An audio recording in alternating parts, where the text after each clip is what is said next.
accelerated possession proceedings, then we're going to get into a bit more detail. What we do want as well is we've got live questions.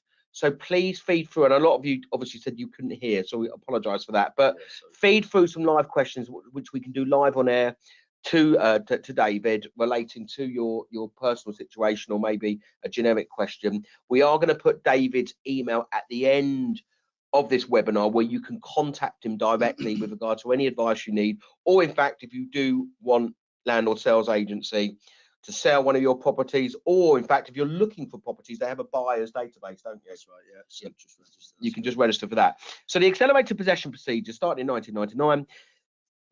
In 2015, there was 38,000 accelerated possession claims issued. That was the most ever. 2021, there was 8,000. 2022, there was 25,000. And I predict that when the accelerated possession procedure, or the Section 21, is abolished, which will be a year to 2 years, you will get landlord panic like we're getting now, especially after the rate. So we're getting that now, but when the date of the abolishment is set down, you're going to get landlords serving it because they want to serve their notice. It has a 6-month lifespan, and a lot of landlords don't trust the Section 8 procedure and the courts and whatever. So I think that you are going to see more landlords leaving. Well, people were doing that in Wales. I did it. I've got about 30 properties in Wales, and because of the changes there, I just issued every tenant with the Section 21. I sent them a letter to kind of ease the nerves a little bit alongside. I didn't just send the Section 21 in the post, but I was uncertain, Paul, what was going to happen with the new proceedings. And with EP, you got letters coming in from the councils in Wales threatening £6,000 fines for EPCs. It was just too much. Yeah, they decided to send the Section 21s out. Yeah, I mean, well, that's it, and obviously it is going to change. And of course, the whole point of the Renters Reform Bill, there's a 12-point plan, David. Right? Obviously, Section 21, the periodic tenancies. You can ask. Obviously, a tenant can have the right to have a pet.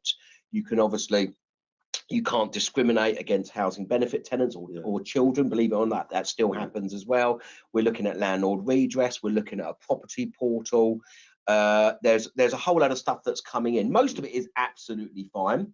But if you don't have the measures in place with regard to the court system or stronger grounds with regard to Section 8 and the periodic tenancies, which was a lot of student landlords were worrying that you could do a student tenancy, and a month later they could serve notice on you to leave.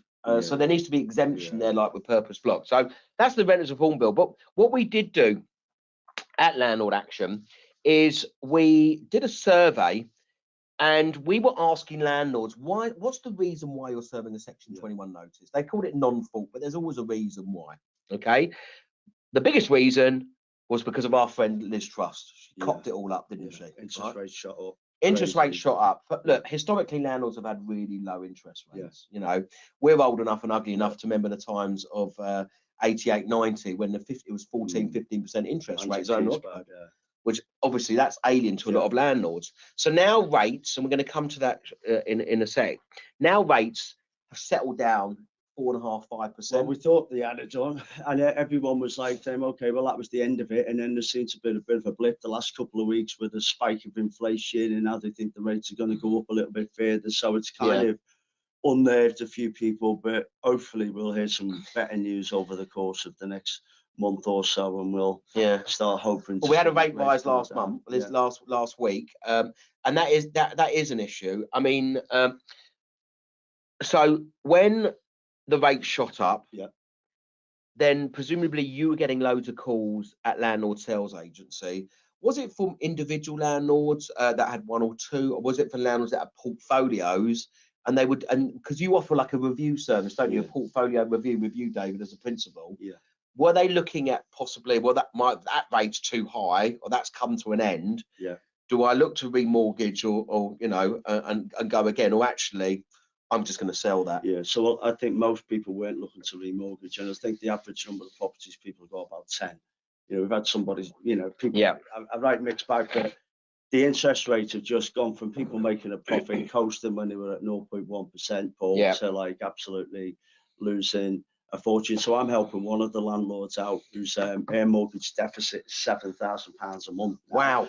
Because she's got the equity. She's got equity, property, but it's going to take time to sell. How many properties? She's got about 35. Wow. Yeah, she's got about 35. And when the properties come empty, I mentioned this to you before, the tenants left the place trashed or whatever it is, so she could do a fire sale, maybe sell it for 160. One example, I spent 25 grand on the property, helped get it, did a pucker refurb, and I can sell for 300. So landlords are in this situation, which is the rates have gone up. I've got my tax bill went from 20 grand a year to 100 grand with Section 24. So some people we're going to come to that. Yeah. So you've got Section 24 taxes, you've got tenants, you haven't put the rents up as fast as the rates are going up. The refurb fees. So people have just got that whole shenanigans. So when they phone us up, we obviously just look at every single property individually and see what we can do best for that scenario. And sometimes we've been working with some landlords for 2 years, just selling the properties for the best. One by one or something. One by one. Right. Every now and again we'll sell them all in a job lot, but they have to be well looked after portfolios. Then otherwise you're going to sell them too cheap. So if you got a really good portfolio, well looked after, well managed, then people will buy that in bulk. But generally speaking, then we're looking at trying to sell them individually, keep the tenants on board, get the best prices, and tell the tenants hopefully we can find another landlord to keep them on, or do a win-win with them when they have to move out, help them with finance and stuff like that. So we just do everything that we can to try and you're proactive. So on the point of tenanted property, because I think you guys are experts in selling tenanted property, where maybe a traditional estate agents struggle. Yeah. Is that fair enough to say? 100%. If you go online now, so I've got so we based in Chester, we get a lot of properties in Liverpool. Yeah. And when you're doing your valuations, you see a lot of ordinary estate agents look at, when they market a tenant property, they just go landlords only. Right, so straight away you're knocking 20 grand off, or 10, 15, 20% off the value of the house. Yeah. Just market them for landlords. So we'll market to landlords and homeowners, to drive up a bit and more, get the best price. Yes. And sometimes we'll do it, that has the effect of, getting a better price from the landlords, and also maybe doing a deal. Sometimes tenant says, hey, I don't mind moving. Right, are you paying them to leave or something? We do all that. Okay. Fine. Okay, so just that I know we went off piece again, but it was important to understand about tenanted properties. And just one other question before I come back to my list as to why landlords are serving Section 21 notices. What percentage? So you've done 4,000 sales over 23 years or whatever, which is a hell of a lot, and a lot of expertise. What percentage of the properties you sell presumably are to other landlords and are tenanted? What percentage would you say? Yeah, so I'd say about 40%. So up until a few years ago, 90% of our houses were tenanted, and now 90% are. It's been a swing like that, right? Because of the market, landlords getting out. A lot of the landlords, but the thing is, it is a challenge, Paul, because some of the landlords, even when we sell to other landlords, they still might want to put their own tenants in there, right? Because the tenant that's in there is paying a low rent or whatever. So we have to kind of do deals. The tenant will put the rent up a bit, provide the rent schedules and all of that, give the new buyer some reassurance. They're things that the estate agents won't do, you see. To try and get it sold and keep that tenant. But I'd say about 40%. Okay. Yeah. Fine. And just I've got a couple of stats before I just come down to this slide again. This is quite important actually. So the NRLA, the National Residential Landlord Association, who I would recommend join as a landlord for 85 quid a year, complete no-brainer. Got 100,000 members, and they do a lot of work. We work with them and do a lot of campaigning, and they are a part voice for the government as well. And landlords do need representing at government level, believe you me. They do a quarterly a landlord confidence survey, right? And they've done a confidence survey, and they've said that 37% of landlords plan to sell a property or some of their properties in the next 12 months. Okay, 13% want to buy. They wanted to buy in Q1, which has just gone in 2023. And another stat that I saw, which another thing that is a real bugbear to landlords, but really recently has not been a real issue, has been void periods. You know this from running a portfolio. Have an empty property, you're hemorrhaging, aren't you? The latest stat that they've got is 87% of landlords said they had voids of under 4 weeks, which has never been that high, percentage-wise. So you can see, and we hear stories, and I did a recent interview, I think it was via TV, about the rental stock crisis, where, you know, yes, in London and, you know, in cities or whatever, you've got tenants queuing around the block for a property, okay, having to try and outbid each other, okay, having open house viewings by agents. I also saw a statistic that's just come through from Good Lord, that it says here that a record amount of landlords now are asking for guarantors. Well, can I give you a little story on that? Please do. So we just sold a property in Bracknell, right? So landlord, he lived abroad, tenant a property. We sold the property to a homeowner occupier wants to move in. Now that tenant is with a local letting agent, company called Romans, I think it is. Now that letting agent is trying to find that tenant another rental property. Struggling big time. But the tenant now can't. He's got to pass more stringent credit checks checks compared to you, compared to when he first moved in. So even though that tenant's been there for years with the letting agent, paid on time and this, that, and the other, they're not passing the credit checks because they need a guarantor and all that. So a tenant trying to find a property now, and you know, it's just near on impossible with all of the checks that they have to go through and finding the guarantors. It is a nightmare. I mean, on average now, a tenant is paying 39% of their income towards rent, which is unheard of. Plus they've got their bills, food and everything's gone up. So it's really tough. And we can see it at Landlord Action, obviously rent arrears going up, but 60% of the instructions we get at Landlord Action are Section 21 compared to Section 8. It's never, ever been like that. Just another reason why landlords are really serving Section 21, and this is where the grounds have got to be strengthened, and you've come across your fair share of antisocial tenants, is that under Section 21 you can evict with an antisocial tenant. When you get rid of that, you have to use Section 8 grounds. And of course, a lot of tenants or people in HMOs, there could be violence, mental health. They get scared of giving witness statements and stuff. So that needs to be strengthened. So that's a reason. And still lots of landlords are serving Section 21s because there's rent arrears and they just don't want to attend court. So they're the three main reasons. But obviously behind all that, Dave, okay, behind all that is other reasons as to why landlords are getting out. We're going to come to that about, you know, with regard to Section 24 and rates in a bit more detail. So landlords need confidence in the system for gaining possession and how periodic tenancies are going to work during the Renters Reform Bill. Agents and landlords have to make sure they give landlords a peace of mind that their investments can still pay. When Section 21 date is announced in 1 to 2 years, landlords will panic and serve Section 21 notices. That's where agents need to make sure they calm landlords down. Housing courts were going to be put on the table. They were off the table. There needs to be major investment in the court system, and there needs to be a massive recruitment in. I was saying, and I'll start this again. What I was saying is, please put your questions through. And I know a lot of you are saying about the sound, and I do apologise. Yeah, apologies, guys. Apologies, guys. We're going to edit this and we will send it out again. As I said, Liz Truss, she trumped all the landlords in the worst possible way, in the sense that she thought she could stimulate the economy, and of course there was no confidence, and it went the other way. And of course, landlords, their rates went up. And that has been the single biggest drive of landlord selling, isn't it? Well, Paul, I'm one of them. If I just like, I put all my mortgages were on trackers for years. Right. Wouldn't it be, right? Yeah, of course. And I was like, when should I fix them again? When should I fix them again? My mortgage cost went up by 20 grand a month. Wow. In 6-7 months. Yeah. Wow. Right. So that's 20 grand a month. Yeah. And so luckily I've been able to put my rents up by about 10. But I haven't been able to put them up by 20. And that's where tenants are getting really hit. You know, and that's where the whole shooting match comes. Yes, of course. So yeah, so it's like everybody's got you know, they've got everyone's all hands to the pump now, and a lot of elbow grease for landlords to try and get themselves sorted. Yeah, most definitely.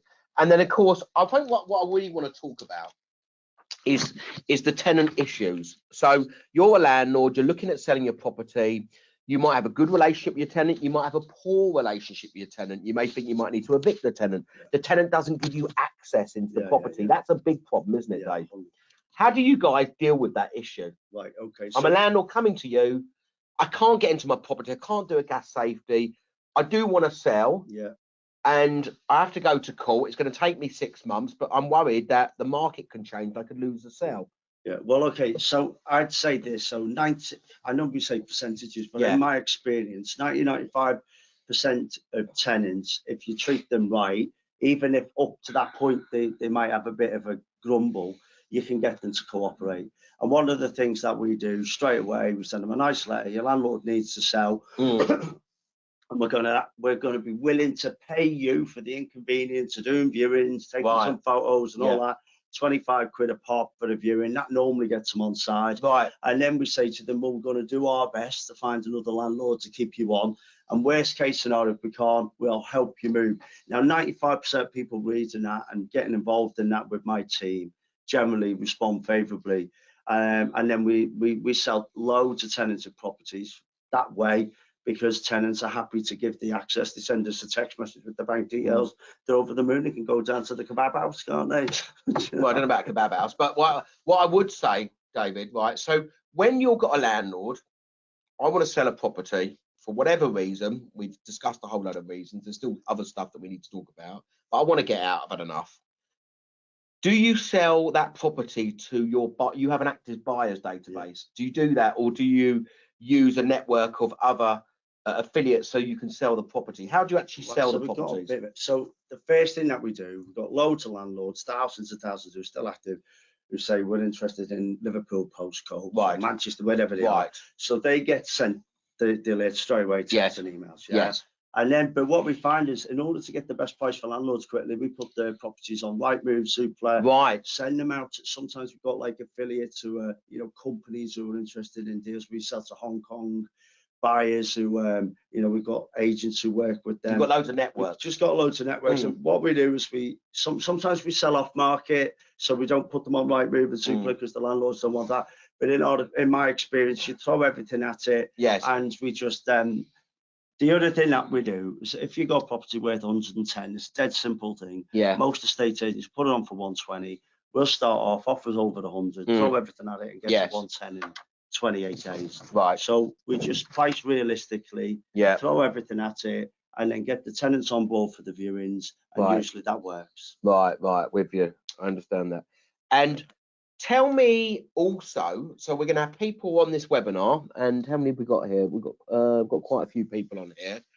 Tell me, on this webinar, if you're a landlord who wants to obviously come in your database and obviously wants to buy and looking at areas, how does it work now? I'm a cash buyer.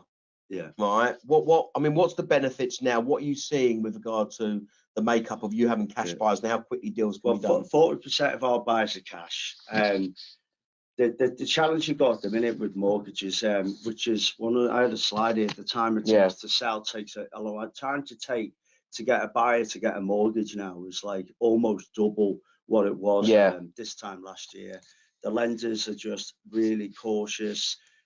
Takes ages to get the surveyors out, this, that, and the other. So 40%, if you're a cash buyer, obviously in a better position, but they still want to do all of their surveys and due diligence properly before they complete. But mortgage buyers are having a torrid time trying to get the mortgages quick to get the deals over the line. It's definitely a challenge now.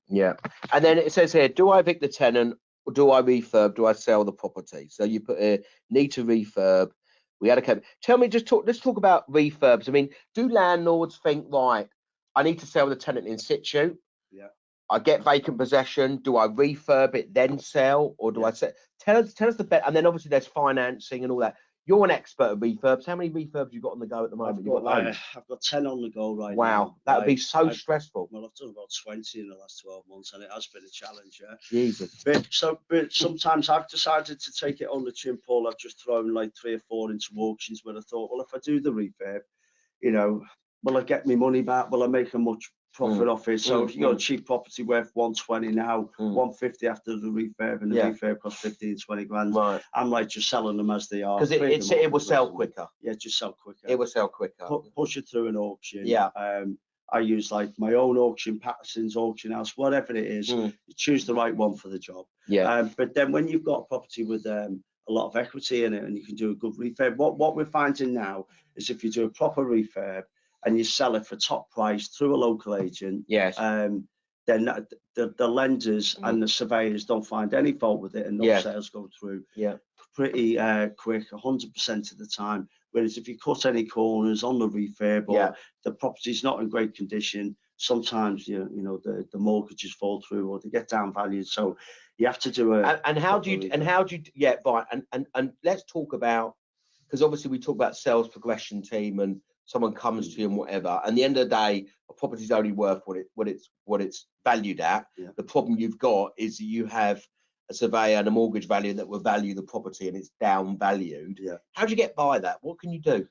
Well, you just negotiate a deal. So I know that's a simple response to that, but a lot of the surveyors will go in there and, you know, if they're valuing for the first time buyer, they normally value at the, you know, the price you're buying it for. But for investors or for remortgages, sometimes they're being a bit cautious. Whether the lenders have told them to do that, who knows? But it gets down valued, and you know, we try our best to say, look, you're going to have to buy it at that price, put a little bit more money in or whatever it is. But sometimes you know, if there's a bit of meat on the bone, there's a reason for the down value, you know, the electrics aren't so good or whatever. There's always a bit of room for negotiations just to try and get the deal done. Yeah, most definitely. And I think also one thing that I want to pick up here is just we've had quite a few questions that have come from Justine. And I think I can answer this. Some landlords have allergies to pets. Can that be a reason not to allow them in? I mean, look, if you're a landlord, you're renting a property. As a landlord, you're not living in that property, so I don't know how you'd be affected by allergies. I think how it's going to work with the Renters Reform Bill is that, you know, I have a dog. You've got you love your 2 cats and whatever.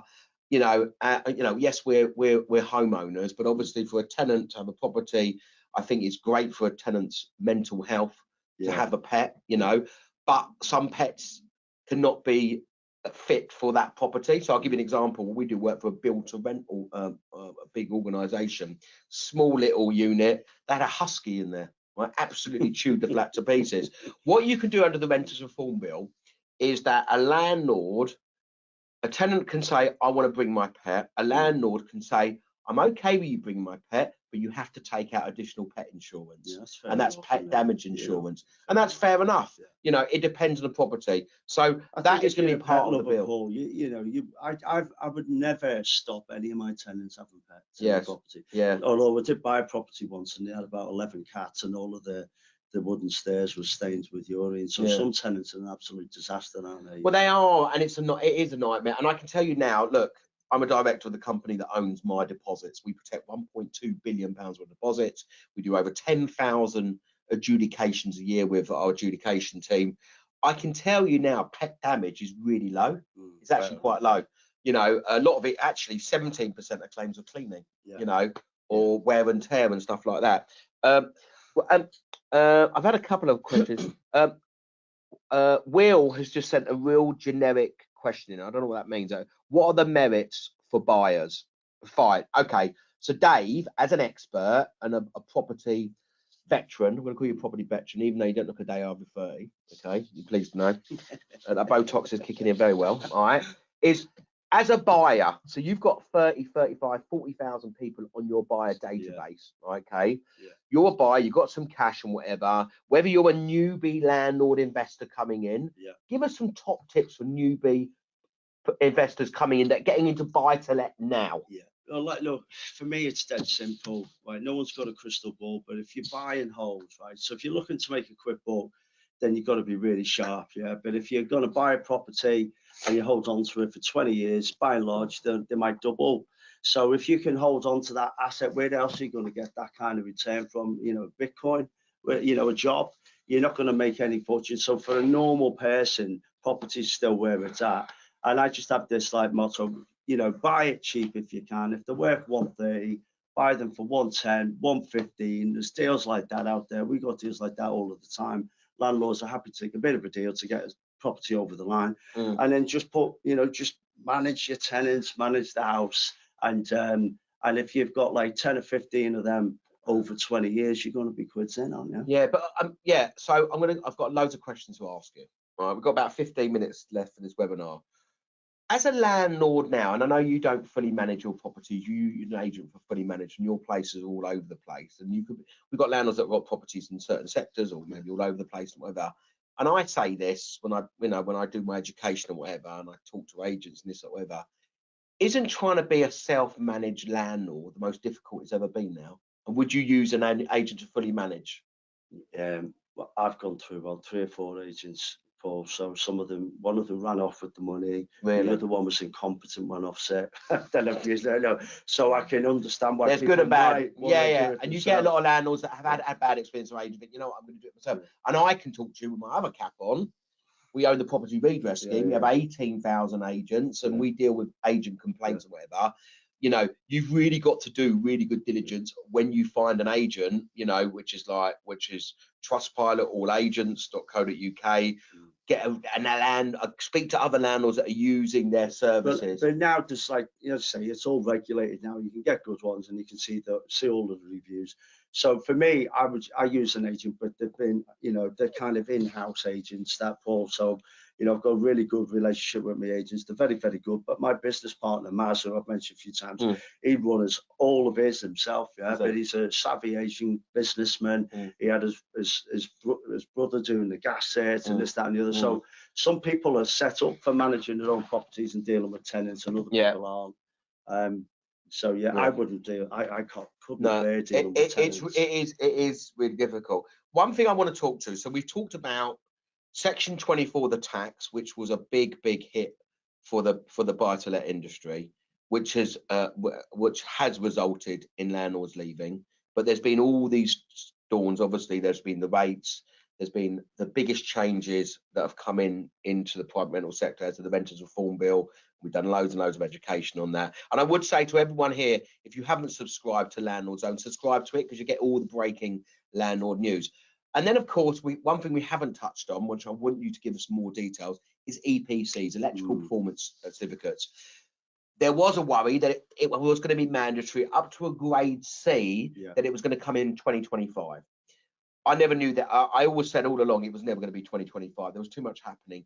Thank God for that. There's been an announcement that the mandatory for bringing it up to a grade C is going to be 2028, which has given some landlords some breathing space. But the reality is, presumably, you're getting calls from landlords where they're mentioning, you're saying, well, presumably you ask the same question, why are you selling?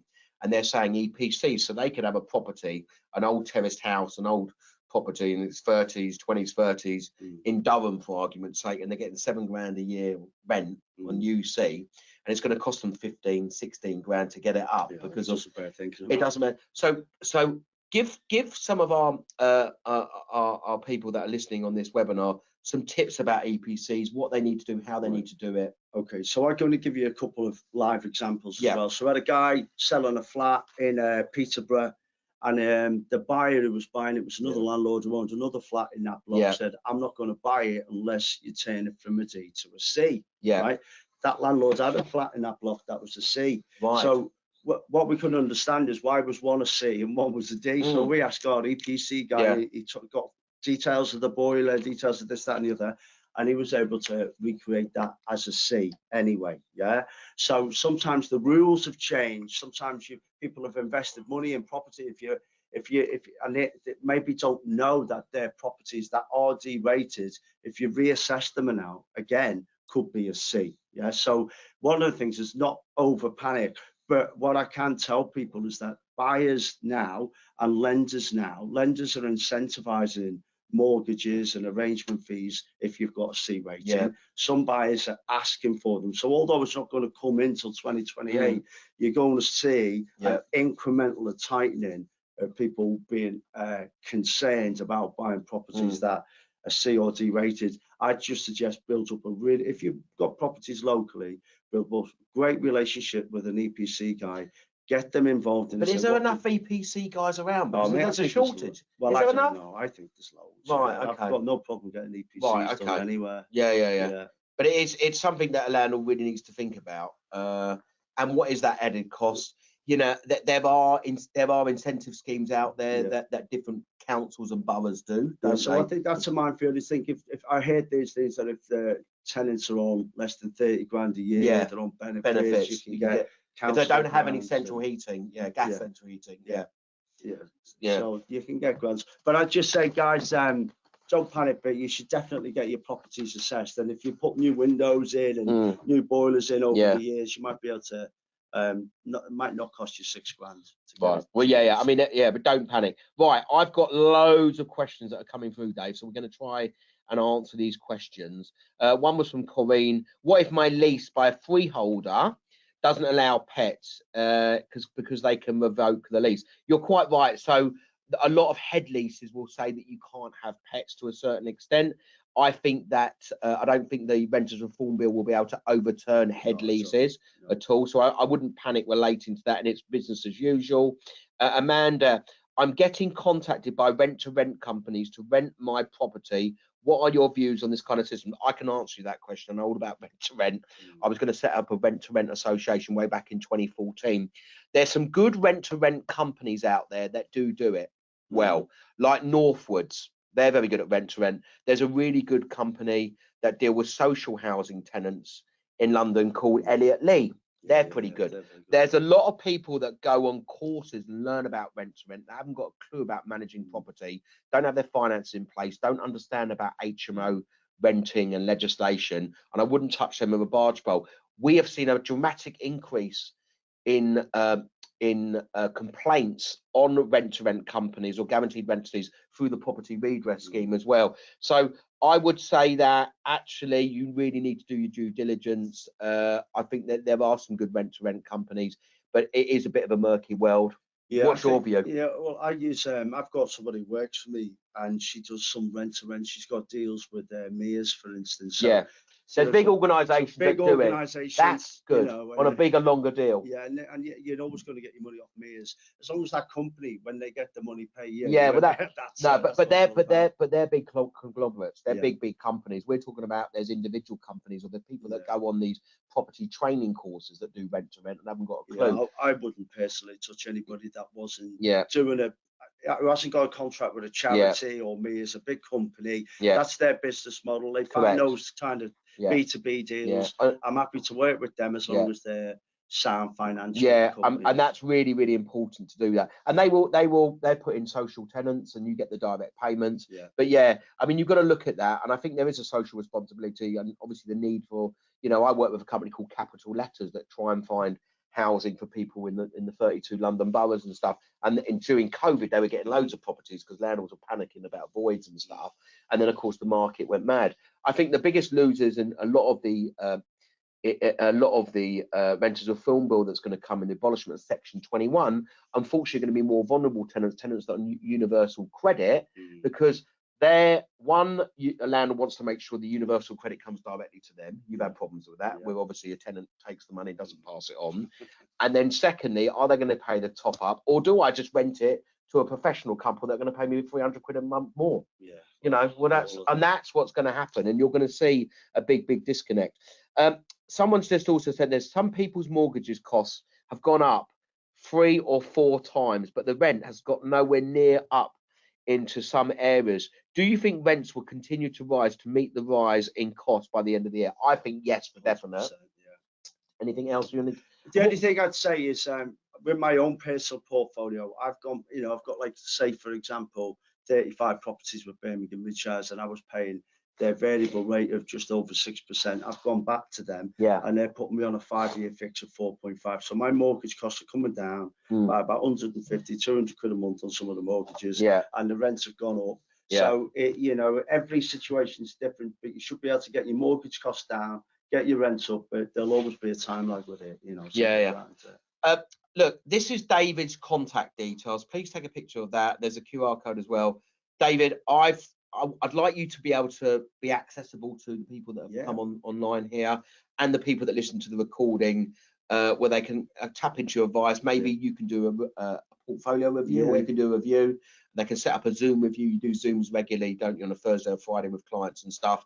Or whether that your organisation can help try and sell the property, or in fact, if you want to come on as a buyer to get a below market value deal as well. Yeah. Well, it's all of the above. So one of my landlords I'm working with, helping her with the refurb, helping with the mortgage costs. I've now got like somebody, refinancing the remainder of the portfolio. So if you email me over your questions and your situation and your portfolio, I can generally just give you some tips off for you. No, definitely, and tap into that advice with many years of experience. Mike sends us a question in: does the panel believe the government are on a mission to eradicate smaller 1 to 5 portfolio landlords? They're not truly interested in being helpful. I think really, the smaller landlords will be disappearing. I mean, look, you've got 2.3 million landlords out there. You've got 4.4 million dwellings. You've got 9 million tenants. Let's look at the bigger picture. The bigger picture is we will be looking at a general election, most probably the beginning part of 2025.